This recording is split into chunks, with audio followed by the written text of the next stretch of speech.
अब मैं अपने मुअज़्ज़िज़ मेहमान हमारे उस्ताद मोहतरम हज़रत मौलाना मोहम्मद अली टब्बा साहब से गुजारिश करूँगा कि वो इन तलबा की हौसला अफजाई के लिए चंद मारूज़ात पेश करें। हज़रत मौलाना मोहम्मद अली टब्बा साहब।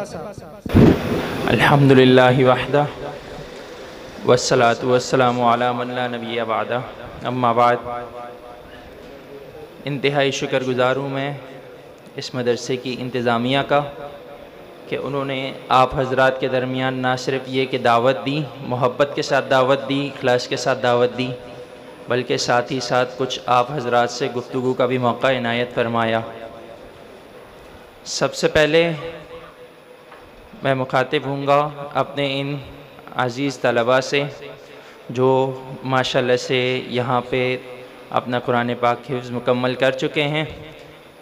इससे पहले एक बात और अर्ज़ कर दूं कि आप माशाल्लाह से यहाँ गुफ्तगू समात फरमा रहे हैं, तो माशाल्लाह से बड़े बड़े उलमाए किराम यहाँ मौजूद हैं, लेकिन कुछ चीज़ें आउट ऑफ सिलेबस भी आ जाती हैं इम्तिहानात में। तो जो चीज़ें आउट ऑफ सिलेबस आती हैं उसमें ये होता है कि चलें आ गया है, कुछ ना कुछ लिख देते हैं। तो इसी तरह मैं भी आज आउट ऑफ सिलेबस आया हूँ, तो कुछ ना कुछ सुन लेते हैं, ये वो मामला है। तो तलबा इकराम से मैं ये कहना चाहूँगा कि आपने माशाल्लाह से कुरान पाक को हिफ्ज़ किया है। ये रब्बे काबा की कसम दुनिया की सबसे बड़ी डिग्री आपने हासिल की है। इससे बड़ी डिग्री कायनात में कोई मौजूद नहीं है। जो डिग्री आपने हासिल की है, इससे बड़ी डिग्री दुनिया में कोई मौजूद नहीं है। हम ये समझते हैं कि किसी ने जाके कोई यूनिवर्सिटी में डिग्री हासिल कर ली तो फलानी डिग्री शायद होगी जिसका मार्केट में वैल्यू होगी, लेकिन असल जो वैल्यू है ना डिग्री की, वो मार्केट में जो भी हो, असल वैल्यू अल्लाह के नज़दीक जिस डिग्री की हो वो मोतबर होगी। दुनिया के नज़दीक जो भी मोतबर हो, एतबार अल्लाह का होगा कि अल्लाह के नज़दीक कौन सी डिग्री सबसे ज़्यादा मोतबर है। तो आप लोगों ने जो डिग्री हासिल करी है वो डिग्री अल्लाह के नज़दीक सबसे ज़्यादा मोतबर है। रिज़्क़ का अल्लाह पाक ने कुरान पाक में वादा कर लिया है, रिज़्क़ अल्लाह पाक दे के रहेंगे। ना उसके लिए कोशिश की ज़रूरत है, ना उसके लिए मेहनत की ज़रूरत है, यानी कि कोशिश और मेहनत को इस हद तक करने की ज़रूरत है कि असबाब के इख्तियार करने का हक पूरा हो जाए। ये नहीं कि बंदा अपने आप को उसी में थका दे। कोशिश हमारी ये होनी चाहिए कि हम दुनिया में उन चीज़ों की तलब में लगें जिससे हमारा अल्लाह राज़ी होता है। तो आप लोगों ने जो डिग्री हासिल की है इस पर मैं आपको सबसे पहले मुबारकबाद पेश करता हूँ, और दूसरी आप लोगों से मैं नसीहत करूँगा कि इस डिग्री की हिफाजत करें। आज आप माशाल्लाह से यहाँ हिफ्ज़ मुकम्मल कर रहे हैं, आप अपने असातिज़ा किराम को अपना कुरान पाक मुकम्मल सुना चुके हैं, और उसके नतीजे में असातिज़ा ने ये फ़ैसला किया है कि अल्हम्दुलिल्लाह इनका हिफ्ज़ कुरान मुकम्मल हो चुका है। लेकिन अभी इस काम की इब्तिदा हुई है, इम्तिहान नहीं हुई है। ये ना समझें कि हिफ्ज़ मुकम्मल हो गया, सब जिम्मेदारियाँ ख़त्म हो गई, ऐसा नहीं है। आपने इस कुरान पाक को अपने सीने में महफूज भी रखना है। कुरान पाक में अल्लाह पाक फरमा रहे हैं कि ये कुरान पाक हमने नाजिल किया है और हम ही इसकी हिफाजत करने वाले हैं। तो अल्लाह पाक कुरान में जो वादा फरमा रहे हैं कि हम इस कुरान पाक की हिफाजत करने वाले हैं, उसके लिए अल्लाह पाक ने असबाब इख्तियार फरमाए हैं। ये दुनिया जो है ना, ये दारुल असबाब है और दुनिया असबाब के दायरे में ही चलती है। तो इस दुनिया में अल्लाह पाक ने अपने कलाम पाक की हिफाजत के लिए जो असबाब और ज़राए मुंतखब फरमाए हैं, उनमें आप शामिल हो गए हैं, उनमें आप शामिल हो गए हैं। तो इस जो आपको आज डिग्री मिली है, आपने उसकी हिफाजत करनी है, और कुरान पाक जो याद किया है इसको पढ़ते रहना है, बार बार पढ़ते रहना है, रोज़ाना की बुनियाद पे पढ़ना है। कोई दिन नागा ना हो, कोई दिन आपका नागा ना हो, ठीक है। इसका आपने एहतमाम करना है। कुरान पाक की कम अज़ कम रोज़ाना आप 3 से 5 पारे की कम अज़ कम तिलावत लाजमी करें और इसको अपने सीने में पक्का करें। इसका एहतमाम करेंगे इंशाअल्लाह सब तलबा, इंशाअल्लाह। तो इसके साथ ही मैं कुछ अहले मोहल्ला से भी, चूँकि माशाल्लाह से बहुत बड़ी तादाद यहाँ मौजूद है, कि ये जो हुफ़ाज़ किराम आज यहाँ पे हैं, इनके वालिदैन भी यहाँ मौजूद होंगे इंशाअल्लाह। क़यामत के दिन इनके हिफ्ज़ करने की वजह से क़यामत के दिन उनके वालिदैन को नूर का ताज पहनाया जाएगा। यानी कि अगर आप कहें कि यहाँ पे एक महफिल लगी हुई है और कुछ लोगों का इकराम किया जा रहा है, क्या कुछ लोगों को स्टेज के ऊपर बिठाया जा रहा है, बज़ाहिर यही नज़र आ रहा है ना कि इकराम किया जा रहा है। इसी तरह क़यामत के दिन भी एक महफिल लगेगी, उस महफिल में सारी दुनिया के सारे इंसान मौजूद होंगे और उस महफिल में आपको यानी कि इन हुफ़ाज़ के वालिदैन को नूर का ताज पहनाया जाएगा। इससे बड़ा इकराम आपका क्या होगा। तो आप भी इस हवाले से मुबारकबाद के मुस्तहिक हैं कि इतना बड़ा एजाज़। और दूसरी बात यह है कि जो बंदा हिफ्ज़ कुरान कर लेता है और उसके हलाल और हराम को जानता है, वो क़यामत के दिन 10 ऐसे लोगों को जन्नत में ले जाने वाला बनेगा, उनकी सिफारिश करने वाला बनेगा, जिनके लिए जहन्नम वाजिब हो जाएगी, जिनके लिए जहन्नम का फैसला कर दिया जाएगा।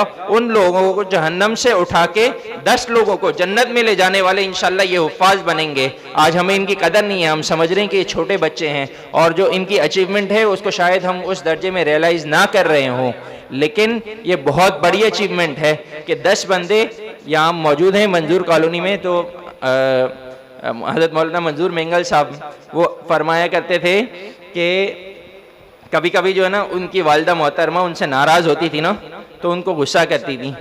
तो वो फरमाया करते थे कि ठीक है अम्मी आप मेरे से गुस्से हो ना, मैंने ना एक डायरी में 10 नाम लिखे हुए हैं, मैं हाफिज़ कुरान हूँ ना, मैंने एक डायरी में 10 नाम लिखे हुए हैं कि मैं कल क़यामत में अल्लाह से सिफारिश करूँगा कि इन 10 लोगों को आप जन्नत में ले जाएं, मैं उस लिस्ट में से आपका नाम निकाल देता हूँ। अपनी अम्मी को वो कहते थे मजाक में, आपको जानते ही हैं आप लोग उनकी हंसी मजाक का मामला किस तरह है। तो वो अपनी वालिदा मोहतरमा से फरमाते थे कि आप चूँकि मेरे से नाराज़ है ना, तो मैं उस लिस्ट में से आपका नाम निकाल देता हूँ। तो फिर फरमाते हैं कि मेरी वालिदा ज़ाहिर है माँ तो माँ है, तो वो जवाब में कहती है जा तू कौन सा जन्नत का ठेकेदार है, जा निकाल दे, मेरा नाम निकाल दे।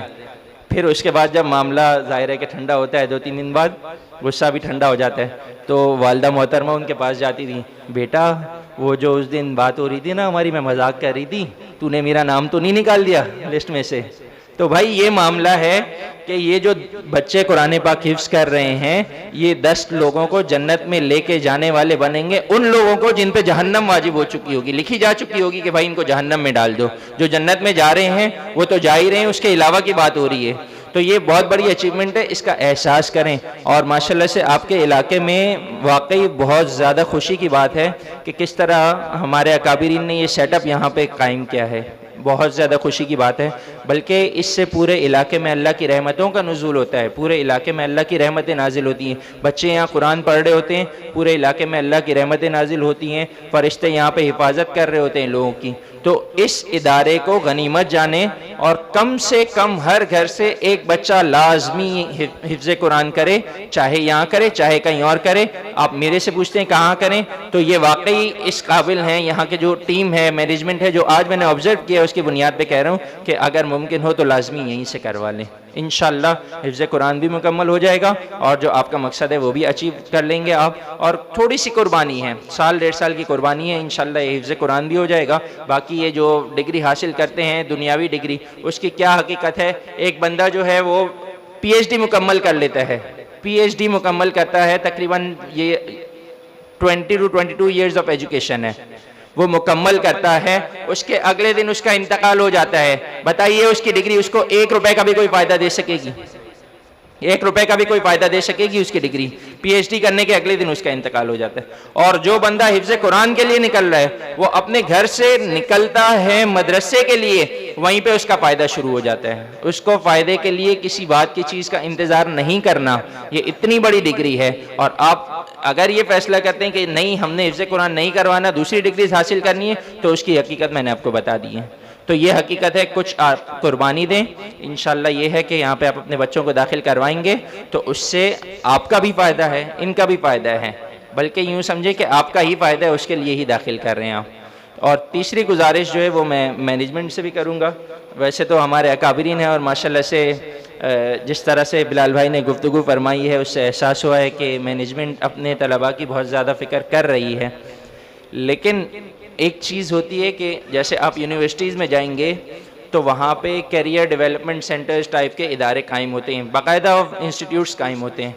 आप अगर मार्केट की तरफ जाएं, जॉब्स वगैरह की तरफ जाएं, MNCs वगैरह की तरफ जाएं, तो वहाँ पे भी इस किस्म के सेंटर्स कायम होते हैं।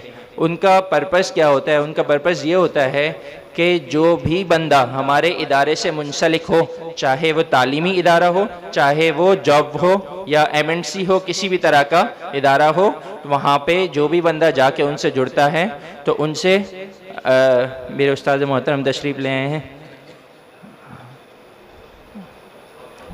जज़ाकल्लाह सर। तो उन इदारों में होता ये है कि जो भी बंदा उन इदारों से जुड़ता है उसकी सारी ज़िंदगी का जो उसका कैरियर होता है उसकी वो लोग फ़िक्र में लग जाते हैं, कैरियर का प्रोग्रेस में फ़िक्र में लग जाते हैं। आज ये बंदा असिस्टेंट मैनेजर है तो कल को इसने फ़लानी अचीवमेंट की तो हम उसको मैनेजर लगाएंगे, फिर वो कुछ और अचीवमेंट करेगा तो हम उसको मज़ीद सीनियर लेवल पे लेके जाएंगे। इस तरह कैरियर प्रोग्रेस करता रहता है। इसी तरह तालीमी इदारों में भी यही होता है कि जब कोई बंदा अपनी डिग्री कंप्लीट करता है तो वो इदारे और उनके जो ये मखसूस सेंटर्स होते हैं ना, वो इसकी फ़िक्र में लग जाते हैं कि इसने अब क्या करना है, आगे क्या करना है। तो गुजारिश ये थी कि ये बच्चे माशाल्लाह से हिफ्ज़ कुरान मुकम्मल कर चुके हैं तो इसके बाद भी इनकी फ़िक्र करें और इनसे मुस्तकिल राब्ते में रहें, देखते रहें कि ऐसा ना हो कि ये यहाँ से हिफ्ज़ कुरान करके कुछ ऐसी मशगूलियत में लग जाए कि ये कुरान पाक भूल जाए और इस रास्ते से दूर हो जाए। मकसद तो यही है कि बंदे की जब से आँख खुले और जब तक आँख बंद हो पूरी की पूरी ज़िंदगी जो है वो अल्लाह को राज़ी करने में ही लगे और किसी ऐसे काम में ना लगे जिससे अल्लाह नाराज़ होता हो। तो उसके लिए जो है ज़ाहिर है कि जो हमारे बड़े हैं उनसे गुजारिश भी होगी कि इनकी सरपरस्ती मुस्तकिल फरमाएँ। हिफ्ज़ कुरान के बाद दीगर जो चीज़ें होती हैं, अगर कोई बंदा चाहता है कि वो कुतुब की तरफ जाए तो वहाँ उसकी रहनुमाई फरमाएँ, अगर कोई चाहता है कि जी मैं स्कूलिंग की तरफ जाऊँ तो वहाँ पर भी इस्लामिक स्कूल्स की तरफ उसको गाइड करें और मुस्तकिल राब्ते में भी रहें, फ़िक्र करते रहें कि इनका जो आगे का पूरा जो बच्चों ने तो ज़ाहिर अज़म कर लिया है कि इंशाअल्लाह हम पूरी ज़िंदगी अल्लाह के लिए वक़फ़ करेंगे। ऐसा ही है इंशाअल्लाह, पूरी ज़िंदगी अल्लाह के रास्ते में, अल्लाह को राज़ी करने में लगानी है ना, तो बड़े भी इंशाअल्लाह इसकी फ़िक्र करेंगे तो ये काम आसान हो जाएगा। व आखिर दावाना अनिल हम्दुलिल्लाहि रब्बिल आलमीन। अस्सलामु अलैकुम व रहमतुल्लाहि व बरकातुहू। जज़ाकुमुल्लाहु अहसनल जज़ा। ये थे हमारे उस्ताद मोहतरम हज़रत मौलाना मोहम्मद अली टब्बा साहब